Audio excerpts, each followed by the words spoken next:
Douglas Bickford. It is the 19th of May, 2021. This message is for all. If you're at rock bottom, you will find, and I guarantee you, you will find me when you're at rock bottom, when you're hurt, you lost a love relationship, you have emotional pain, physical pain, sexual abuse, have been abused or whatever, and you're down and out. You don't know where to turn. You don't know where you're going. You're confused. You're feeling helpless. You're out of control. That's when you'll find Douglas Bickford, because this message is for you. This is the cure for you and the start of your freedom from all your past emotional pain and physical abuse or whatever you've received, because we all get it, because life is full of pain. Here's your cure for you. Go to the mirror and say, I love you. Right now, put me on pause and go do it. Say it, and then come back and continue to watch me. Okay? It's just very simple. In it, you won't get. You got to let go of everything you've been taught your whole life. That's the one simple concept that will connect you with a higher power, which can be included goodness. If you don't believe in a higher power, you don't believe in any kind of creation or God or anything, call it goodness, because that's where this message is coming from. God and goodness, I believe it's the same thing. That's just my personal belief. You don't have to believe any of that, but you have to believe in goodness. If you have goodness, then go to the mirror and say, I love you in the mirror, because you are full of goodness. You were born with it, contrary to what you've been taught by all the religions and everybody else.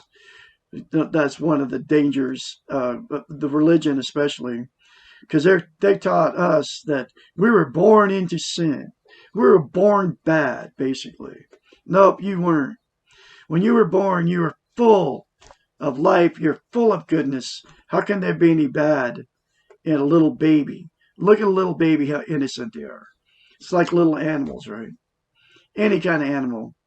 They're not born bad. They're just born. Okay.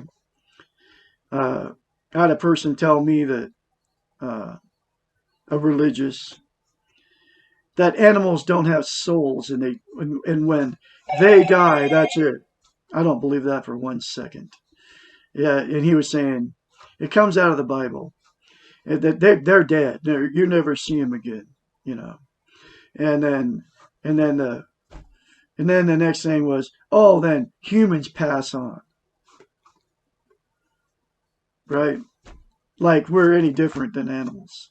Like humans are better than animals, right? That's all a teaching out of the Bible, which isn't true. Okay, but anyway, so this is chapter 37 out of the book The Portable Therapist, where she's a doctor of psychology, so she knows her brain, the brain. That's actually where I got that concept out of, and it works. I'm proof it worked. Okay. Anyway, this is chapter 37, and this book. To get this book, I suggest you get the book and read it after you say that to yourself in the mirror. And keep saying that. You have to say it daily to yourself in the mirror for the rest of your life. Because it'll give you self-esteem, self-love. And to gain self-esteem, self-love, you have to practice it. It's been trained out of us our whole lives. Schools, churches, everybody doesn't know this one little simple concept of looking yourself in the mirror and saying, I love you. And it'll change your life. But anyway, this book will be in the description in a link. Chapter 37. How do I get over my past? Letting go of our past may seem impossible. How can we let go of something that has so much part of us? And why let go? Why let the past go? Aren't we what we are because of our past lives? The answer to this last question is the reason why we need to let go of the past. Yes, to a great extent. Yes, to a great extent, we are what we are because of what happened to us in the past.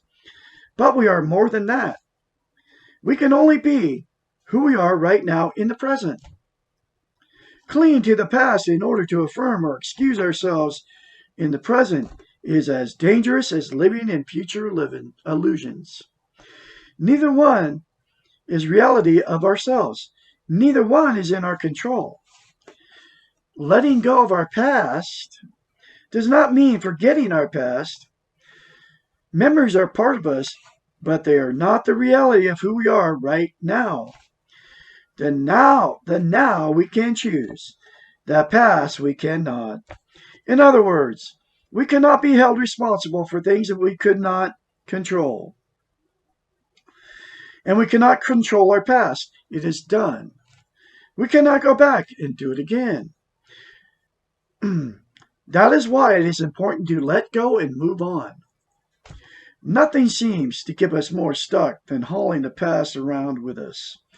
It may help to think of our past as a huge garbage bag full of good and bad things. Carrying around this bag only weighs us down and impedes our present movement. We cannot function to our best capacities when carrying around a heavy bag. Put the bag down, open it, and carefully go through the contents. Try to separate what was good and what was valued from what was bad and what you hate. Use your objective eyes, and you will see. And you will see that often something that was perceived as bad had beneficial results, while something that was initially valued as good may have produced negative results. Honor all your past. All of it got you here. Take what you still really need and lovingly let the rest go. You do not need to carry it all around with you anymore. It may help to think of your past as a coat that you once wore as a child. At that time, the coat fit you and kept you warm. It served its purpose. Now you have outgrown the coat. It will not keep you warm. Why are you still carrying this coat around? Mentioned above is the fact that you cannot go back and change the past, but you can change the influence that your past has on you right now in the present. To do this, you must stop trying to make the past something it was not. If you were abused or rejected or unloved in the past, you can stop being abused, rejected, and unloved now. Only if you are stuck in the past will you continue to repeat the patterns of your past. To be free of these patterns, you must let go. Loving yourself when you have not felt loved in your past may be difficult, and it can be done. That's I say I love you in the mirror. What that will do for you, it'll give you self-love. I guarantee it. I'm proof. If you choose to let your past write the script for your present life, then you must take responsibility for that choice. It is your life, and you are more than what you have been before. Be the best you can be. Let go of what is holding you back. Be free. It's happened to me. I'm free now.